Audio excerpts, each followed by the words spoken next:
You good? Yeah. 3, 2.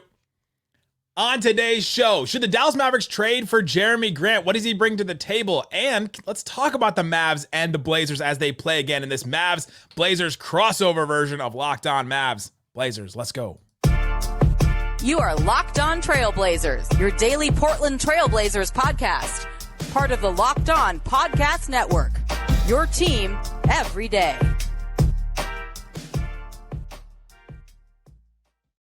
And what up, world? You are locked on to the Dallas Mavericks and the Portland Trailblazers. My name is Nick Angstadt, media member and NBA channel manager at the Locked On Podcast Network, your team every day. Thanks for being part of the show, making Locked On Mavs and Locked On Blazers your first listen today. Wherever you're listening, the best way to help us grow the show is to listen every day, leave a 5-star review wherever you are, like the video, and comment anything below. Let us know in the comment section, should the Mavericks make a trade for Jerami Grant? Why or why not? I'm curious to see the Blazers fans' reaction to that one, too. LinkedIn Jobs helps you find the qualified candidates that you want to talk to faster. Post your job for free at linkedin.com/LockedOnNBA. LinkedIn.com/LockedOnNBA to post your job for free. Terms and conditions apply. And joining me, and I'm joining him, it's Mike Richmond from Locked On Blazers. What you got for me, buddy?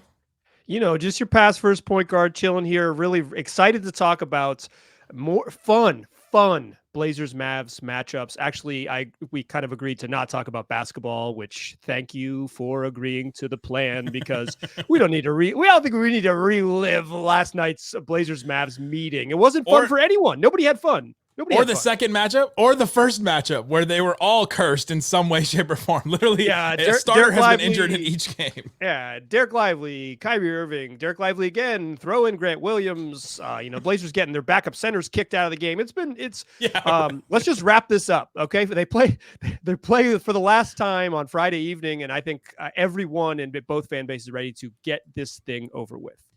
We'll talk about both these teams. I've got questions for the Blazers. Mike Richmond's got questions about the Mavericks. We'll do that. We also want to talk about how much coaching matters. I think both fan bases would agree that is a conversation that we both need to have about these teams. But let's start here, Mike. Jerami Grant is a name that's been brought up a bunch when it comes to, fake trades that people have put out. I'm sure there's 100 fanspo trades that have been made to send Jerami Grant to the Mavericks. He does represent a type of player that I think the Mavericks do need. They need some more size on the wings. They need just one more scorer, like one more guy that can get a shot. That's not just Tim Hardaway. It's not obviously Luka and Kyrie. So I'm going to ask you a couple questions about the Jerami Grant trade. We'll see if we can come to some kind of an agreement here. But first, let's start. What do you think he brings to the table? Like, what would he, going to the Mavericks, let's say they do come up with some kind of deal, what does he bring to the table at this point in his career? Incredible fashion sense. I think he'd immediately be the most stylish player on the Mavs. I don't think it's close, honestly. I don't think the Mavs are a particularly stylish team. I think they would immediately jump to the top of the charts. Take that. Luka's tech fleece, no chance. But I guess Kyrie dresses pretty well. He's just fashion forward. It's like his own thing, though. Yeah, he's a really good catch and shoot shooter. He's not really hasn't been in that role this year, but he's having back-to-back his two seasons in Portland, or a season and a half in Portland. He's shooting as well as he has in his career, the best shooting run of his career. He could score in isolation. He takes really tough shots, and he's a tough shot maker. But if you're a tough shot maker, it also means you're a tough shot taker, which can be pretty frustrating. He's not a great passer. He's not a great rebounder, and he's not a great point of attack defender, but he can shoot and he can score. He can drive. He can get himself to where he wants to go and get him to his spots. And he's shot it really well. He's like an offense first forward who doesn't rebound. I don't think he checks a lot of boxes for the Mavs, but I will say this: if you just plug him into what airplane mode does, you just plug him into the Derek Jones Jr. role. Massive upgrade. So, I think in and of itself, if the Mavs, what they need to do is get more and better players on the roster, and I think Jerami Grant certainly would check that box for him.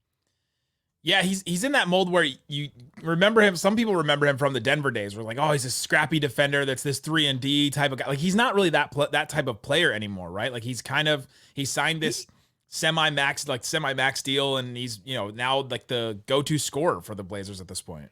Yeah, he last year when Damian Lillard was still on the roster, he was like a secondary scorer, and he was pretty good in that role. This year he's taken on more of that primary role, but he's not a primary creator. Like, you can't he's not going to like bring the ball across the court and run pick and rolls. Also, like with the Mavericks, you're not allowed to do that. So like, it won't matter. You're good. You're good, baby. Just like you can hold on. You can bring the ball across the court this year. You just can't do anything with it once you're across the court. It's, you know what, if you're passing to like the best scorer in the league, it's fine. It's okay. It's okay if he dominates it a little bit, but like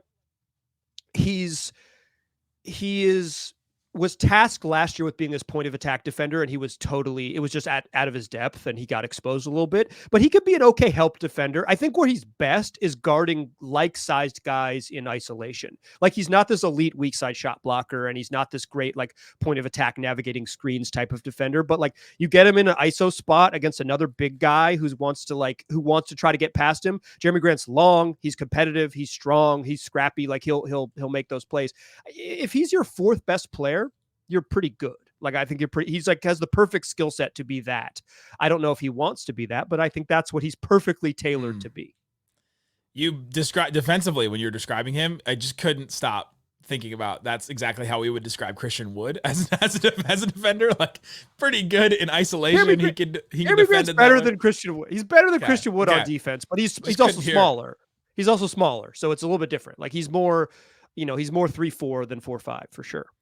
Do you think right now he has positive trade value?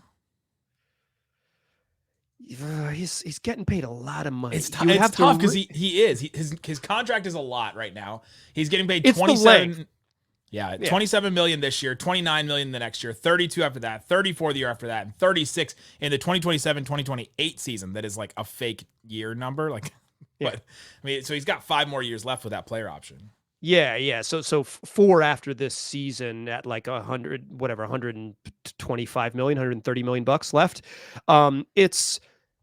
He's I don't think the salary, like the individual year salary, is crazy for what he brings. I know my man John Hollinger does, but like I don't think it's crazy, but it's a kind of what you would pay for a guy who could go score 20 a game on relatively good shooting.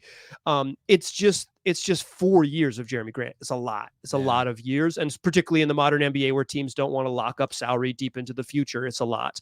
I don't think he has negative trade value. I would imagine that the salary is relatively neutral, considering that you would have to take back $30 million to make a Jerami Grant trade work. But they're not looking to just dump him, right? Like that's they aren't. I do not think they will trade him at the trade deadline because they don't have like plug and play power forwards behind him. They don't have like a young prospect that he's in the way of. Malcolm Brogdon is the guy that they're much more likely to trade because they have a bunch of good young guards, or at least young guards, that like they would need to get playing time for. It's not like they're like pining to get Tumani Kamara and Jabari Walker playing 38 minutes a night. Like, that's just like not their path. So I don't think they need to trade Jerami Grant. I don't think they're motivated to trade Jerami Grant, but if the Mavs were to blow them away with an offer, I think it's not like they would hang up. It's not that. They're not in that situation. They're a bad basketball team. If they can improve their future by making a trade, they certainly would. The Mavs don't have a lot of ammo to trade is the problem. Like, the obvious name is Tim Hardaway Jr., right? He's the guy who would pop up, but I don't think that makes sense for either team. I think the Mavs, weirdly enough, sort of need Tim Hardaway Jr. They need the offensive pop. They do. They need it. Now I think that Jerami Grant could replace what Tim Hardaway Jr. does. Certainly. Because, I mean, you've seen it in these games. Tim Hardaway gives it back and in spades on the other end as well. But they do need that volume shooting for sure. Sure. And they like that, I think he fits well with kind of what they want to do. And I wonder if Grant you could just plug him in there and it'd be fine. I bet you could. He's probably a little bit better, if not a lot, a bit better than THJ. But I don't think the Blazers are pining to have Tim Hardaway Jr. So I think it would be, if I were to crafting the perfect trade, it's something like, it's like the money from the Mavs. With all due respect to your listeners, it sucks. No, the listeners know. The listeners are well aware of. Sucks. Like Kleba and Rashawn Holmes, and then you want a young guy. And I know that Omax is off the board for you personally, and I would imagine he's off the board for the Mavs as well because they believe in what Olivier Maxence Prosper is going to become. And he's like this big, interesting, multi-positional defender that teams want. And if he was good, like they were flirting with starting him at one point this season. So I think you would ask for my man Joshy for Josh Green. I think it has to be him, right? I think that has to be the sweetener piece, because the Mavs don't, it's like you're getting a 2026 first round pick or whatever, lightly protected, and Josh Green for Jerami Grant. Is that too much in your opinion? Is that too much?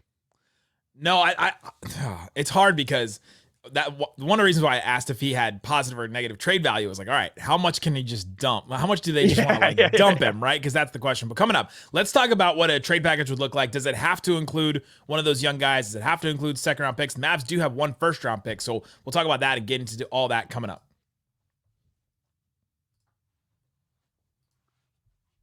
Today's show is brought to you by LinkedIn. It's the start of the new year, and every small business owner is asking themselves the same question. What's the one move I can make that'll take my business to the next level in 2024? Well, LinkedIn Jobs knows that all of your success is going to depend on the team you surround yourself with. That's why LinkedIn Jobs has created the tools to help you find the right professionals for your team faster and for free. Listen, LinkedIn isn't just another jobs board. It's LinkedIn. It's powerful. It's a vast network of more than 1 billion professionals, which makes it the best place to hire. Hiring is easy when you have that many quality candidates to choose from. So easy, in fact, that 86% of small businesses get a qualified candidate within 24 hours. It's why small businesses rank LinkedIn Jobs number 1 in delivering quality hires. LinkedIn Jobs also knows that small businesses are wearing so many hats and might not have all the resources to hire. So thankfully, LinkedIn has got the process that is intuitive, quick, and easy. So go post your job for free at linkedin.com/lockedonnba. That's linkedin.com/lockedonnba to post your job for free. Terms and conditions apply. Today's episode is also brought to you by BetterHelp.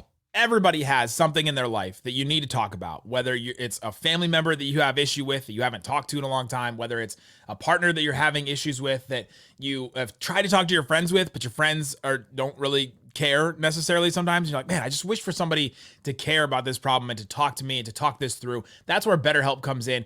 It's entirely online. You can go there and it's flexible, so you can figure out exactly when you want to meet with somebody. And one of the things that I really like about it is that you can change therapists no matter what at any time. And it's no additional charge to change it, because you're not always going to vibe with every single person that you're going to be set up with. So if you have something you need to talk through, I think everyone has, you need to check out BetterHelp. If you have no other options out there for you, BetterHelp is a great one for you. So check out BetterHelp, celebrate the progress you've already made. Visit BetterHelp.com/LockedOnNBA to get 10% off your first month. Again, that's BetterHelp, HELP.com/LockedOnNBA to start getting the therapy, start talking through the issues that you have. Again, that's BetterHelp.com/LockedOnNBA. Uh-oh, guess what day it is? Thanks, everybody, for hanging out with us on Locked On Mavs, Locked On Blazers crossover, being part of the show. If you're part of the Locked On Mavs Raccoon Squad, I appreciate you. Thanks for listening every day. If you're part of the Blazer heads, I don't know, what do you guys call each other? We don't have a name. The Killer Bread Boys? We are a committed group of enthusiast, okay? I guess the pass first point guards. Is everybody a pass first point guard that listens? No, most of we got a lot of shooters. It's pass first point guard, a lot of chuckers. That's what we got. My listeners are all chuckers. You know who you are.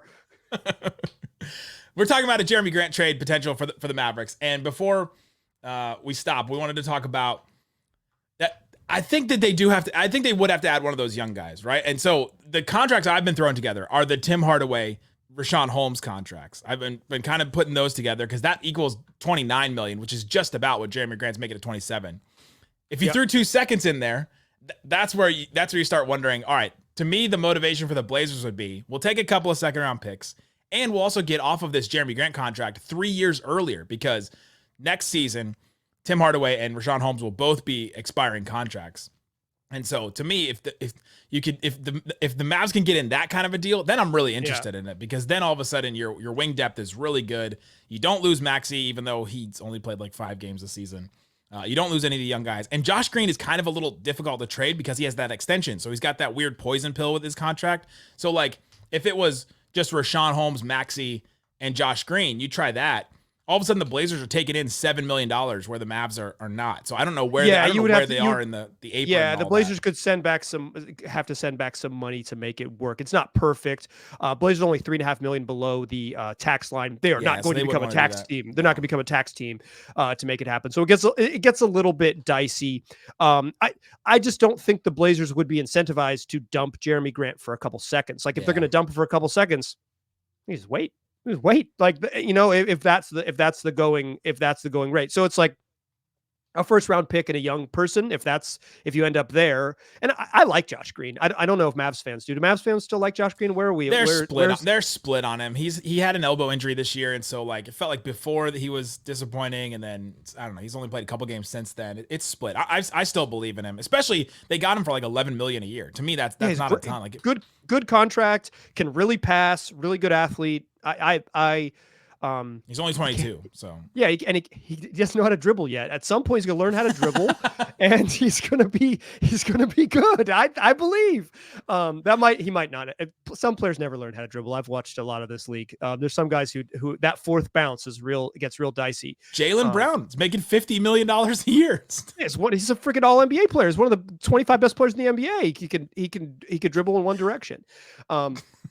Yeah, I would want that. Like, I don't think I would assume Omax is no chance.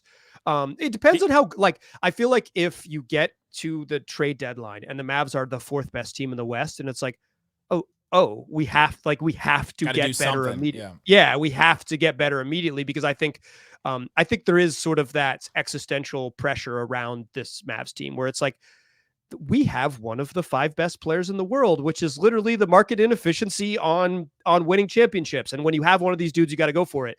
So if they're 8th, maybe they don't feel it, but if they're 4th or if they're a game out of 4th, it's like, all right, maybe we cash it in. Maybe we say Omax will come and haunt us in 2026, but we can't worry about that now. Yeah. Cause Luka could be gone by then. I'm going to go the opposite on that. I think if they're 8th, they'll look at last season and go, oh my God, we missed the playoffs with a top 5 player. We've got to do. Like, I think they get more desperate the farther they drop down. And look at their schedule. Like they've got this homestand where they got this next game against the Blazers at home. They got 5 more games at home. But Derek Lively may be out for some of those games. And then after that, it's brutal. Like it could be really bad by the time the trade deadline. So you don't think Fridays is a big tough test against it? When I previewed this slate of games, I did not put it under the big test category. Let's just say okay. The Timberwolves game went under there. Yeah. Okay. We'll see. Yeah. So it doesn't seem like a Jerami Grant trade is likely, but it's possible. Like some of those trades we just came up with, I think you could see them happening because every once in a while you get a trade where you go, really, like that? Like that's all they gave him up for? And teams seem to want to save the money now with the, this new apron, new CBA and all that kind of stuff. So who knows with it, but Jerami Grant doesn't exactly fit, I think, what the Mavericks need. Like you said earlier, he could fit offensively and he would help them offensively a lot. But the problem is they need another defender. They need one elite defender. And I think they'll wait to do that this summer. They'll have after the draft, they'll have 3 first-round picks they can trade. And so I think they'll wait to do that. Because they owe a pick to the Knicks. Is that right? They owe that Knicks pick? The Knicks pick from the Porzingis trade the first time. Fun. Okay, that's fun. That's from Luka's rookie year. That pick. That's a fun thing to have to revisit on the pod. Donnie Nelson. Oh my goodness. Yeah. So then they'll have a little more flexibility to really cash it in. So that's why they can convince Luka. But there's an existential crisis. Okay, real quick, can I ask you a question before we kind of talk coaching stuff? You've seen the Blazers play 3 times. What's your perception of their young guys? Because I'm kind of joking about how this isn't a hard game or whatever, and like the Blazers are bad. I'm not confused. I know the score of the game. I know the score of the game, but what's your perception of Scoot and Shane Sharp specifically? Yeah, well, I texted you in the middle of the game the other day. I'm like, why is Shaedon coming off the bench? Because I thought he had been their most like promising young player so far. I was surprised how he's able to create his own shot a little, and I was surprised that he's really taken that step up this season. But yeah, it just seemed weird to me that they're not pushing him forward, and instead they decided to put Scoot, who I think has been pretty disappointing. I don't think I'm going to ruffle any feathers by saying that he has been the rookie that has not really stood out. Whereas you've had like the Jaime Jaquez's and the obviously Chet and Wemby. You can't mention Jaime Jaquez on a Blazers podcast. Are you trying to go to jail? Should they have picked him instead of Scoot? Is that what you're should have they have traded for with the Miami Heat when and Damian Lillard and all this stuff? Listen, this is a dicey area. Anyways, Scoot hasn't been good. He's been better his last 10 games. He was awful against the Mavs on Wednesday. Yeah. Awful. So yeah, like I think the thing you look for in a rebuild is like you get a star, you get that foundational piece, and then you say, okay, here's what else we need. And I think that the Blazers still seem to be hunting for that. Scoot's 19, Shane Sharp's 20. Maybe that changes in the next couple seasons, but I would say 39 games into this thing, they're still hunting. The Mavs front office, this is reported, was split down the middle on whether they wanted to trade for Deandre Ayton or not. And to me, at this season so far, it feels like the side that said do not trade for him are right. What are your thoughts on that? Yeah, he's all of the criticisms that Suns fans and Brendan Clean over at Locked On Suns and I'll say Brendan, not a fan of DeAndre Ayton, not an appreciator. All of the criticisms they sort of lobbed his way and sent his way, they've all come up. At the beginning of the year, they couldn't figure out how to use him offensively, and he was still playing his ass off on defense, and it was like awesome. But that hasn't stayed there. Like he has not stayed there. He hasn't been really, really good as a rim protector, although he's averaging career high in steals. He hasn't been much of a pick and roll threat. Like they haven't figured out how to use him. And then because of that, I think some of his frustrations, the energy, effort, just like the sort of physical give a heck minutes have not been there. and that's been the knock on him, right? Is that he doesn't bring it with the physicality, and he doesn't bring it with sort of the intensity, the force. He doesn't play with force, and he hasn't. After starting pretty well the first 15 games, he hasn't played with force, and it's just he's to me watching him every night. He's frustrating. It's frustrating. I can see why other fans' bases were frustrated with him. He got 24 dunks in 24 games. Is that good for a center? No, I don't think it is. The Blazers have some spacing issues, but yeah, he's a little bit allergic to dunking, and I thought he was going to be more ambidextrous. He's really right-hand dominant, which is limits what you could do if you're always turning over that shoulder to get that right hook. And I think the coaching staff, we talk about this a little bit. I think they were like, okay, well, Anthony Simons and him will figure it out. And then Anthony Simons missed 18 games, and it was like, all right, well, hopefully Ant comes back soon. And it's like, okay, well, it's like they didn't have a very good plan B with him. So I would say, did the Mavericks dodge a bullet? I don't know. The contract is a lot. That's it's a lot. It's a lot of money. Is a combination of players who don't play making about $35 million worse than one player who makes $35 million and doesn't play well? Hard to say. Yeah. You figured that one out at home. Is Rashawn Holmes and Kleba and I think it was Tim. And it's like the sort of the mixture of Mavs bigs who are like, well, we don't really want to put them out there. We'd rather go small, versus like Ayton, who's just like frustrating, making the same amount of money, but would play because he's making that money and he's 24 or whatever, 25. It's like, I don't know. I don't know if the Mavs are in a better spot, but I know the Blazers are not in a great spot having DeAndre Ayton. Speaking of not being in a great spot, let's talk about the coaches of both of these teams, and let's talk about how coaching can be effective in the NBA and how much it matters. We'll talk about that and more coming up. Today's episode is brought to you by Hungry Root.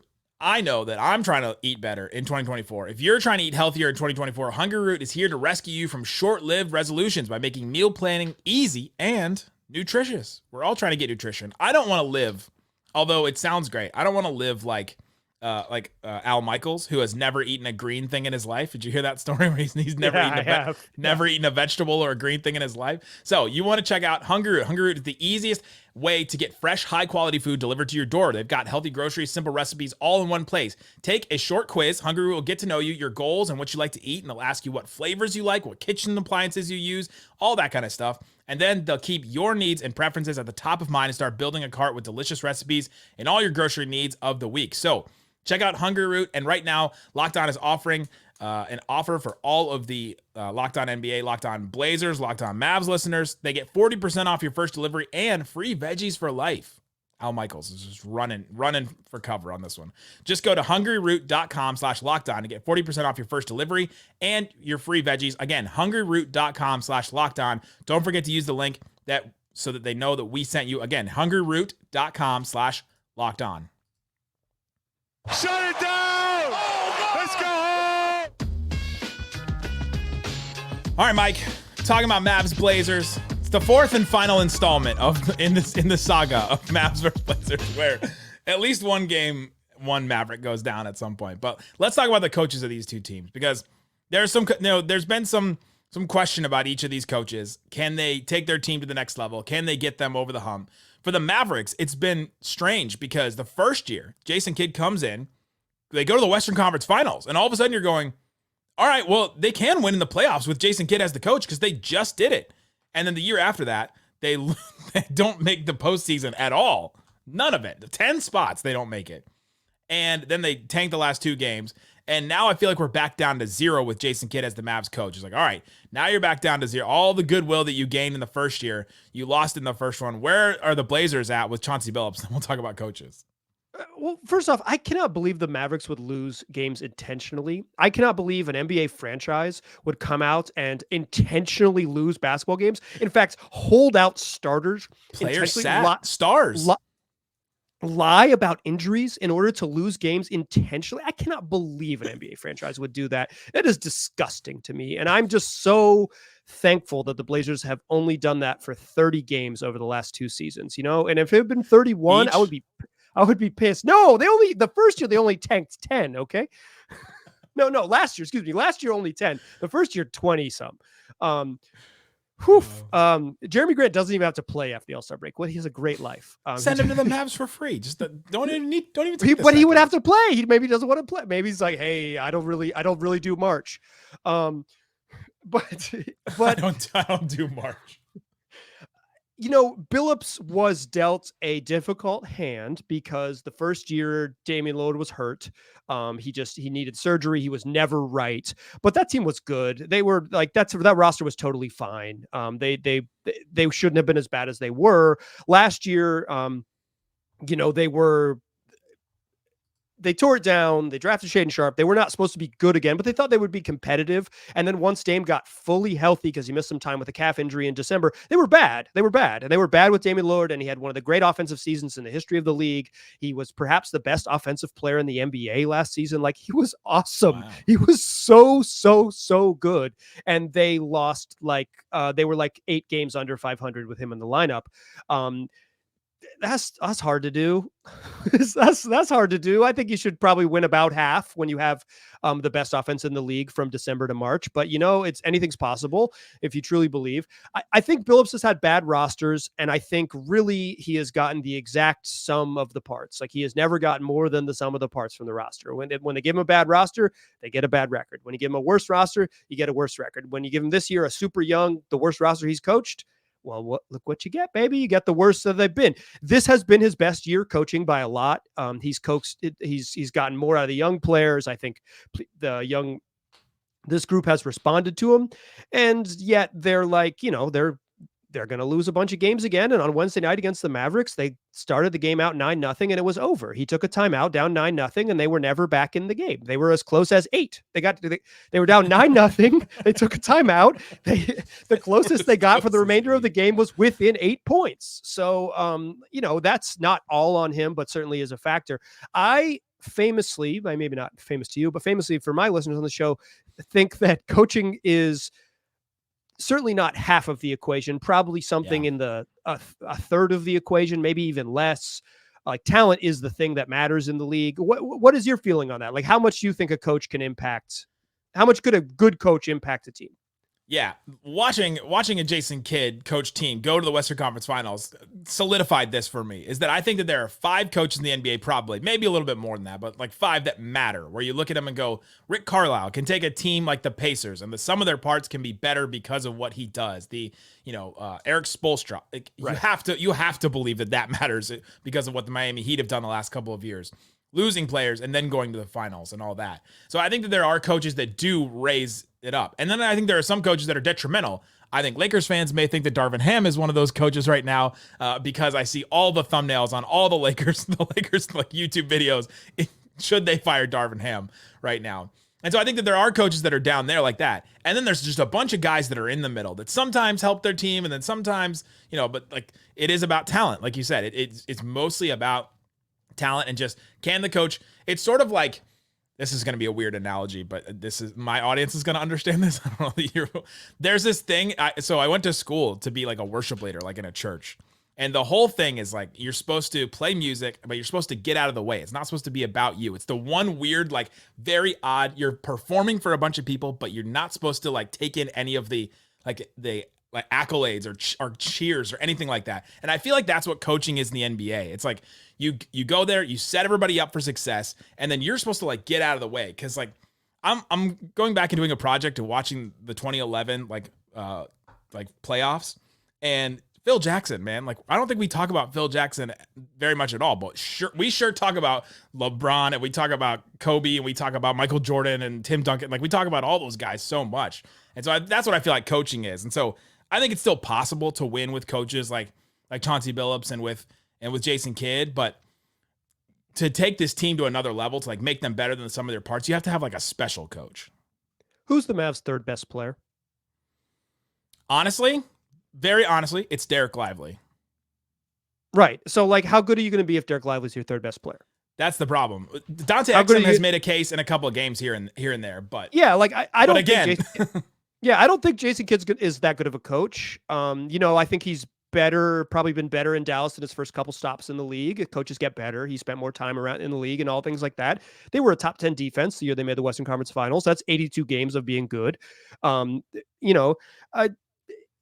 But at some point, how Derek Lively's 20, 19, 20? 19, like yeah. A teenage rookie that you just draft, is however 20 months removed from high school. If he's your third best player on the team, there is a ceiling on how good you're going to be.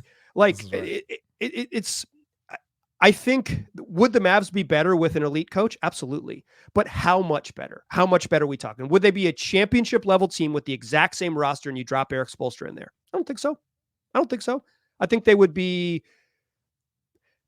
they'd be good. They would be improved because I believe in like sort of the power of Spo, but there is a limitation on what you can do. And I think a lot of what coaches do is that they manage egos and they manage personalities. Yes. And I'm not sure Jason Kidd is really good at that.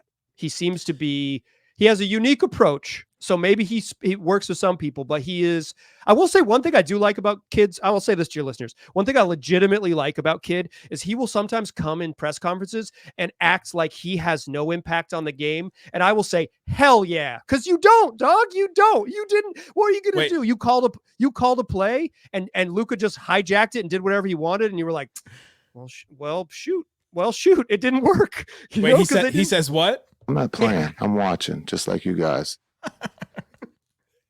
I like I know that if you're a fan of the Mavs, you're like, that probably drives you nuts. But as like a third party viewer, I'm like, I like that. I like that he'll sometimes that he'll step up there and be like, dog, I'm just trying my best. I told them what to do and they didn't do it. And then at that point, we're just playing basketball and they play and I watch. God bless him. And I think Chauncey Billups does that sometimes too. He'll be like, so a reporter asked him if the Blazers have 7 of 8 games against teams with losing records. Is this a chance for you to like climb up in the standings? And he was like, we're not good enough to worry about winning. And I was like, honest about stuff like that. Yeah. And that honesty I like, I appreciate that. But it's hard to look at the success that these two teams have had and the person in charge of that, tasked with making them better and think like, no one could improve this. This is as good as it gets because I don't believe that. I just think there's a ceiling to how much improvement you could have. Ceiling to both of these teams, different places. They'll play one more time. Hopefully, not another Mavericks starter gets hurt in this, and we'll get out of this unscathed. Go check out Locked On Blazers if you don't listen to Locked On Blazers. Check out Locked On Mavs if you haven't listened to Locked On Mavs. Guys, we appreciate each and every one of you for subscribing, listening, liking this show, leaving a 5-star review. Guys, thanks for listening to Locked On Blazers, Locked On Mavs. Peace out. Boom.